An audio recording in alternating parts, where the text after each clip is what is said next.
Bismillahirrahmanirrahim.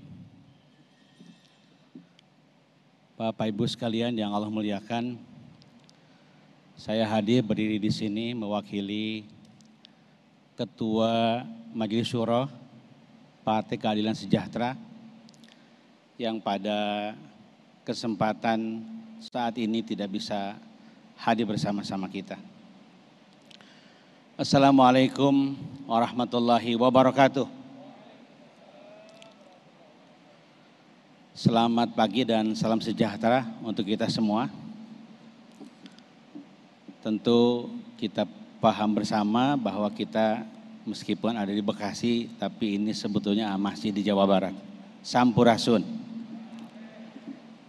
Alhamdulillahirabbil alamin. Wassalatu wassalamu ala imamil muttaqin wa qaidil mujahidin wa sayyidil anbiya wal mursalin Sayyidina wa maulana Muhammadin wa ala alihi wa sahabatihi wa manittaba'ahu bi ihsanin ila yaumiddin amma ba'du.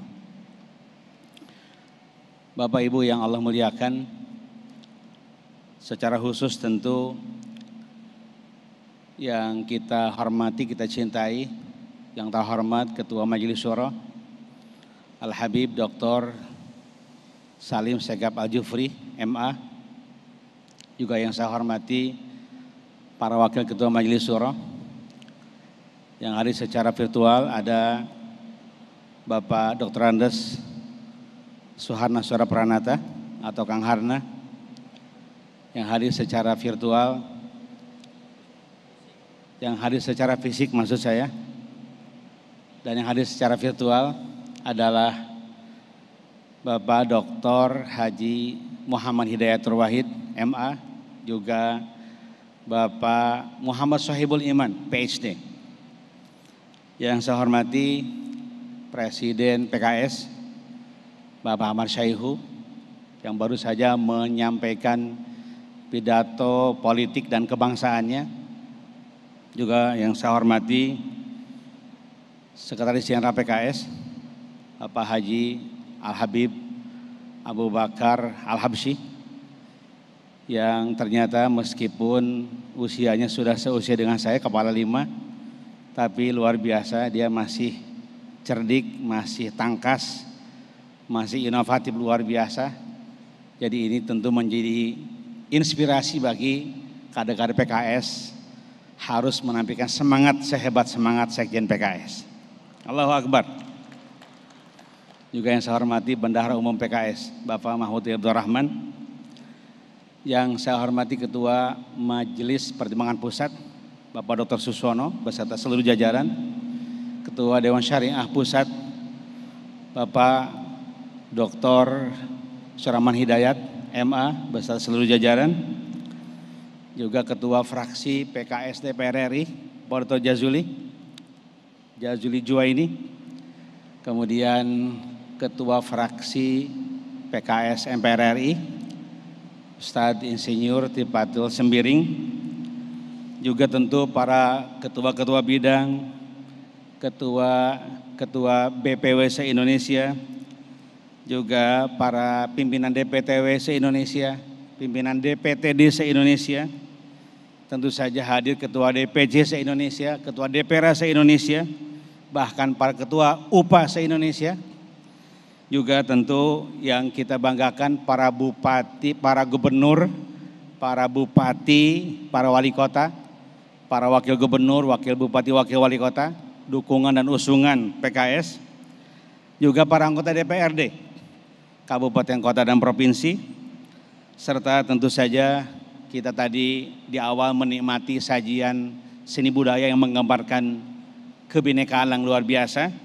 Ternyata ketika saya telusuri dia adalah Hadrah Betawi, kemudian Balik Ganjur Bali yang keseluruhannya nampaknya beragama Hindu hadir bersama-sama kita.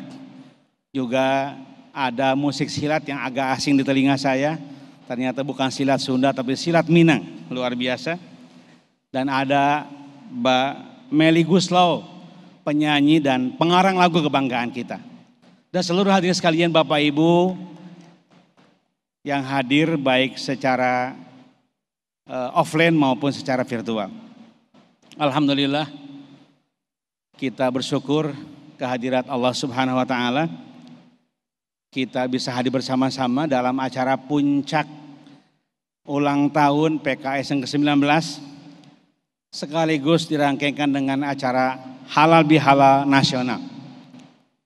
Dan tentu saja ini dihadiri oleh ratusan ribu kader-kader PKS di seluruh pelosok tanah air yang tentu kebanyakannya hadir secara virtual bersama-sama kita. Dan kita tentu amat bersyukur kita sudah melewati ibadah puasa Ramadan dan kita sudah melaksanakan Idul Fitri dan sekarang halal bihalalnya. Kemudian saat yang sama kita juga hari ini sekali lagi ada pada puncak acara milad atau ulang tahun PKS yang ke-19 yang diselenggarakan bersama-sama pada saat ini baik langsung maupun virtual. Tentu saya juga tidak ingin ketinggalan pantun. Ini zaman banyak kalau tidak pakai pantun kurang sedap rasanya. Meskipun pantun saya tidak sehebat pantunnya Ustaz Syaihu, apalagi pantun Ustaz Batu Sembiring. Tapi mudah-mudahan sebuah usaha yang keras yang saya lakukan, agak sulit membuat pantun ini, berkenan bagi Bapak Ibu sekalian semuanya. Tadi pantun ini diinspirasi oleh kehadiran Presiden berpidato untuk menyatakan sikap kebangsaan. Makanya kalimat pertama Presiden PKS. Presiden PKS warga Bekasi. Kesukaannya sup ikan patin. Mudah-mudahan benar ya. Bagi seluruh keluarga PKS, selamat Idul Fitri. Mohon maaf lahir dan batin. Ini masa pandemi, tapi tentu kita tidak bisa menghindari masa pandemi ini kecuali kita harus bergerak terus untuk menggapai masa depan kita bersama sebagai bangsa dan tentu saja kita menghadirkan kemenangan bagi PKS. Insya Allah kita akan menjadi pemenang pada tahun 2024 yang akan datang.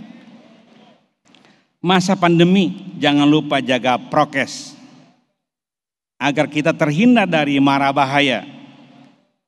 Terimalah cinta indah PKS untuk Indonesia yang lebih sejahtera.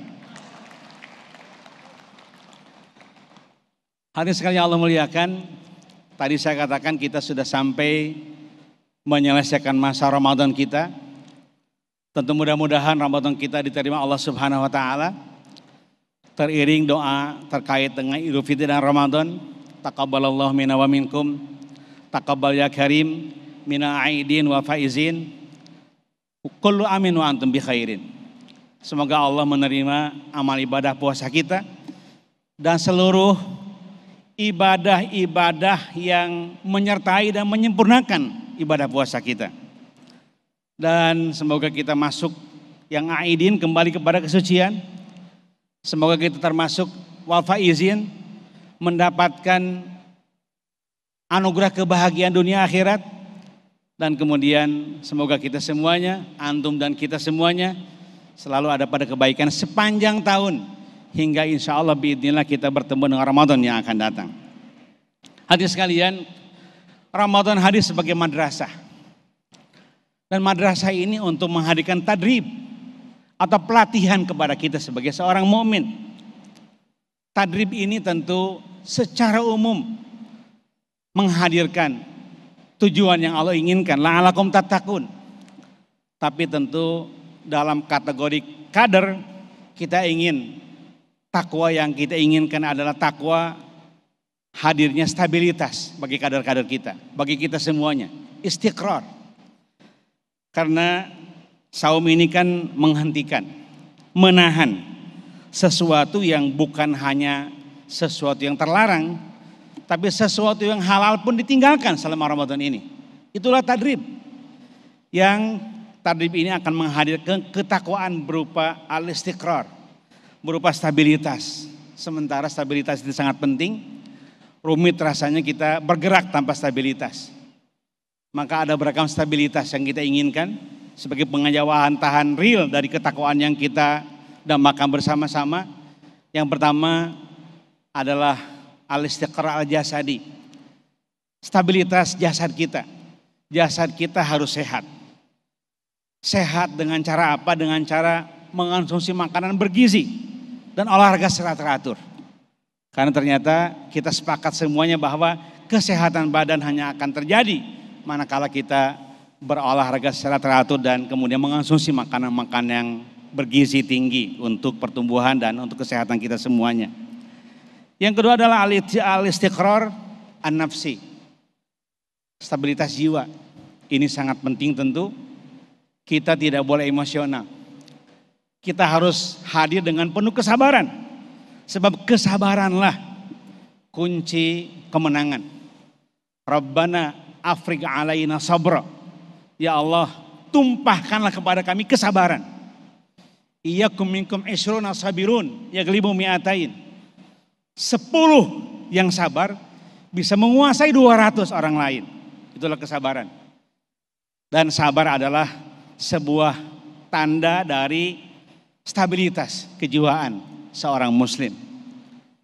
Sampai-sampai bagi orang yang bersabar gak ada persoalan. Sepanjang Allah rela. Imam Ahmad bin Hanbal rahimahullah. Suatu saat dia pernah diundang oleh seorang warganya. Ketika undangannya dipenuhi, kata warga yang ngundang, salah, saya tidak mengundang hari ini. Dia pulang, tanpa sedikit pun tersinggung. Diundang lagi kedua kalinya. Ternyata pada saat undangan tersebut didatangi, sama, salah, bukan hari ini undangannya. Sampai 3 kali dia diundang dan kemudian dijawab dengan jawaban yang sama. Dan sedikit pun tidak tersinggung sama sekali. Dan akhirnya yang mengundang balik kaget. Kenapa tidak tersinggung? Dia kemudian mengejar Imam Ahmad bin Hanbal. Menanyakan kenapa Anda tidak tersinggung. Dia katakan saya diundang Anda. Saya menghadiri undangan Anda bukan karena Anda. Karena Allah subhanahu wa ta'ala. Kalau kemudian Anda balik pikiran untuk menolak undangan. Saya gak ada masalah. Yang penting saya sudah menjalankan perintah Allah subhanahu wa ta'ala. Itulah istiqrar nafsi yang luar biasa. Katanya kalau orang awam tersinggung dengan sebuah perkataan, kemudian perkataan yang sama disematkan, diungkapkan pada intelektual, tersinggung juga. Keintelektualan dia batal sama dengan orang awam. Seperti itu istiqrar nafsi yang harus ada. Dan itu harus hadir pasca Ramadan. Kita tidak boleh ada baperan. Semua kita harus tegar. Tidak boleh ada ketersinggungan. Ketika ada hal-hal yang manusiawi yang sifatnya tersinggung dan lain-lain, segera selesaikan. Gak ada persoalan yang harus mengendap lama.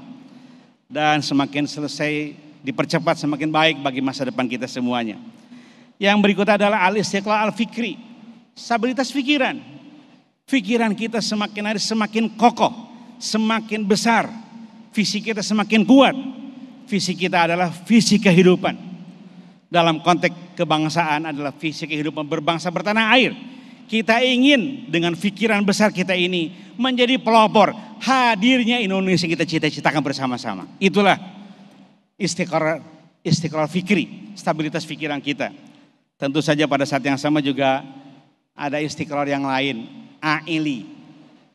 Stabilitas keluarga ini juga sangat penting karena nampaknya para psikolog besar dunia termasuk para ulama macam Ibnu Qayyim al-Jauziyah sepakat bahwa rumit rasanya ada gerak langkah yang kuat di luar tanpa stabilitas keluarga. Hebatnya gerak kita di luar justru akan hadir pada saat ada istiqrar a'aili. Itulah sejumlah manfaat dari Ramadan yang kita inginkan sebagai pengejawatan yang lebih real dari la'alakum tattaqun. Insya Allah dengan cara seperti itu maka kita akan memiliki sosial capital, modal sosial yang sangat tinggi dengan istiqrar tersebut, sehingga dengan istiqrarat yang saya sebutkan tadi kita bisa melaksanakan tagline kita, memberdayakan, membela dan melayani bangsa yang kita cintai ini. Hadirin sekalian yang Allah muliakan, itu konteksnya adalah konteks Idul Fitri, Ramadan, dalam konteks Milad PKS ke-19. Tentu kita jangan terjebak dengan bilangan 19. Karena kalau terjebak, kemudian kita kurang berprestasi bahaya. Kan kita nggak apa-apa belum berprestasi, toh baru berumur 19. Siapa yang menghalangi umur 19 berprestasi tinggi? Siapa yang menghalangi meskipun kita baru umur 19 tahun sebagai partai, sebagai PKS, untuk menang tahun 2024 yang akan datang. Oleh karena itulah, no matter with number. Tidak ada urusan dengan urusan angka-angka. Jadi urusannya adalah tidak ada apa-apa dengan angka, sepanjang angka berapapun yang kita miliki, milad yang berapapun yang ada pada kita, ini adalah angka milad yang harus berorientasi pada masa depan. Berorientasi pada besarnya manfaat kehadiran kita. Jadi dengan demikian, meskipun kita baru umur 19 tapi manakala orientasi masa depan dan kebermanfaatan kita sangat tinggi, gak ada masalah meskipun kita muda. Sebab kalau angka jadi masalah nanti ketika kita kurang maju, ya kita kan masih 19, orang lain kan sudah lebih tua dari kita. Ya, dan itu adalah kalimat-kalimat yang tidak pantas bagi kita karena ternyata urusan kemenangan tidak ada kaitan dengan urusan angka-angka. Karena Usama bin Zaid pun umur 16 tahun bisa menjadi panglima dan menang dalam kepemimpinan perangnya. Hadirin sekalian yang Allah muliakan yang berbahagia. Kemudian hal tersebut yaitu hebatnya masa depan kita ya, terkait atau manfaat besar yang kita akan hadirkan di masa depan tentu terkait dengan peran kita sebagai partai politik, sebagai entitas politik. Karena entitas politik, kemenangan politik adalah kemenangan yang paling bermakna manakala kemenangan tersebut bisa kita wujudkan. Sebab para pemikir kita, baik pemikir barat maupun pemikir timur, menyatakan bahwa tidak ada kemenangan yang bisa memasifkan kemaslahatan dan kebermanfaatan selain kemenangan politik. Oleh karena itulah hadirin sekalian, karena kita berorientasi pada maslahat ukhrawi, maslahat duniawi sekaligus, dan kedua maslahat tersebut akan mudah digapai manakala kita sampai pada kemenangan politik, maka sebuah keniscayaan kalau kita punya cita-cita besar menghadirkan kemaslahatan besar, maka kemenangan politik harus jadi tujuan bagi kita semuanya. Allahu Akbar, walillahilham. Oleh karena itulah mari kita perankan partai politik kita dengan baik. Ya, para pakar pemikir politik menyebutkan ada sejumlah peran. Saya tulis di sini. Peran partai politik yang pertama, menyerap dan menyalurkan aspirasi masyarakat untuk mencapai kesejahteraan hidup berbangsa dan bernegara. Itu peran yang pertama. Yang kedua, memainkan peran sebagai penghubung yang strategis antara pemerintah dan warga negara. Jadi tidak ada yang bisa menghadirkan keterhubungan antara masyarakat dengan pemerintah, dengan negara, dengan penguasa selain hadirnya partai politik ini. Yang ketiga adalah peran fundamental yang sah menghadirkan representasi wakil rakyat di pemerintahan. Baik itu di parlemen maupun di pemerintahan, bupati, wali kota, menteri, dan presiden, dan lain sebagainya. Hadirin sekalian Allah muliakan, dengan demikian PKS harus hadir sebagai kohesivitas. Begitu istilah yang sering diungkapkan oleh Ustadz Hilmi Aminuddin. Kita harus hadir sebagai quwwatur rabithah, kekuatan kohesivitas. Karena ternyata kita perlu kekuatan kohesivitas yang menyatukan, karena kalau tidak ada kekuatan ini, umat ini atau bangsa ini berserakan. Apakah apa-apa, terlebih lagi negeri kita hadir sebagai negeri dengan aneka ragam perbedaan yang sangat luar biasa. Secara kepulauan paling banyak pulaunya. Dulu di SD kita belajar ada 13.000 pulau. Ternyata Bang Musoli salah ya, dikoreksi 17.000 pulau sekarang. Jadi kelewatnya 4.000 pulau itu tidak terhitung. Dan kemudian suku bangsanya ada 700 lebih. Dan bahasa daerah plus dialek bahasa daerahnya ada 1.300 lebih. Itulah keunikan kita. Dan kemudian pada saat yang sama, alhamdulillah kita hadir sebagai bangsa yang bersatu. Dan tentu saja kalau tadi Ustadz Ahmad Syaihu sedikit risau dengan keterbelahan hari ini, Ustadz Syaihu jangan risau, karena insya Allah PKS akan hadir untuk menyatukan keterbelahan apapun di negeri ini. Umumkan kepada bangsa ini, insya Allah PKS hadir untuk menyatukan semua potensi yang terserak di negeri ini. Kita insya Allah tidak punya sedikit spirit perpecahan, tidak punya spirit untuk kemudian menghadirkan ketegangan, apalagi spirit untuk menghadirkan kekerasan. Spirit kita adalah cinta kasih, spirit kita adalah persatuan, spirit kita adalah persamaan dan kebersamaan secara bersama-sama. Itulah spirit besar kita. Hadirin sekalian yang Allah muliakan yang berbahagia, sekali lagi kita harus hadir untuk menghadirkan persatuan. Tantangan persatuan itu ada di hadapan kita. Tentu selain yang diungkapkan oleh sahabat Syaihu ada keterbelahan hari ini, yang insya Allah itu peran PKS untuk menyatukannya, insya Allah kita umumkan kepada bangsa Indonesia, kita hadir di negeri ini untuk menyatukan seluruh bangsa Indonesia dan seluruh potensinya. Itulah peran kita dan itulah tujuan kita dan fungsi kita. Nah tantangannya adalah ternyata persatuan kemudian harus mengusung keadilan. Karena tidak mungkin ada persatuan dengan ketimpangan. Jadi sebetulnya ketimpanganlah yang seringkali menghadirkan koyaknya persatuan. Oleh karena itulah mari kita hadirkan keadilan untuk mengokohkan persatuan dan kokohnya persatuan diperkuat dengan hadirnya kesetaraan dan kesejahteraan. Itulah tugas kita semuanya. Ini adalah amanat konstitusi kita yang termaktub pada Undang-Undang Dasar 1945 di pembukaan alinea keempat, yaitu ini janji republik ya di dalam konstitusi, yaitu memajukan kesejahteraan umum, mencerdaskan kehidupan berbangsa. Dalam rangka apa? Dalam rangka jadi memajukan kesejahteraan umum, mencerdaskan kehidupan bangsa, dalam rangka mewujudkan keadilan sosial bagi seluruh bangsa Indonesia. Itulah tugas kita. Sekali lagi hadirin sekalian, kita syukuri 19 tahun bagi PKS. 19 tahun itu bukan angka yang harus dipersoalkan, karena yang penting adalah wawasan masa depan kita dan kebermanfaatan kita dan segera mewujudkan kemaslahatan yang ada. Dan kemudian pada saat yang bersamaan kita juga alhamdulillah selesai melaksanakan Ramadan. Mudah-mudahan Allah terima semuanya amal ibadah kita, dan dengan demikian insya Allah kita semuanya mengajak bangsa ini bukan hanya kita mengajak untuk menghadirkan kebaikan di dunia, tapi insya Allah kita mengajak persatuan, kesatuan, keadilan, kesejahteraan, kebersamaan dalam rangka selamat dunia dan akhirat kita semuanya. Rabbana atina fid dunya hasanah wa fil akhirati hasanah wa qina adzabannar. Subhana rabbika rabbil izzati amma yasifun. Wabillahi taufiq wal hidayah. Wassalamualaikum warahmatullahi wabarakatuh.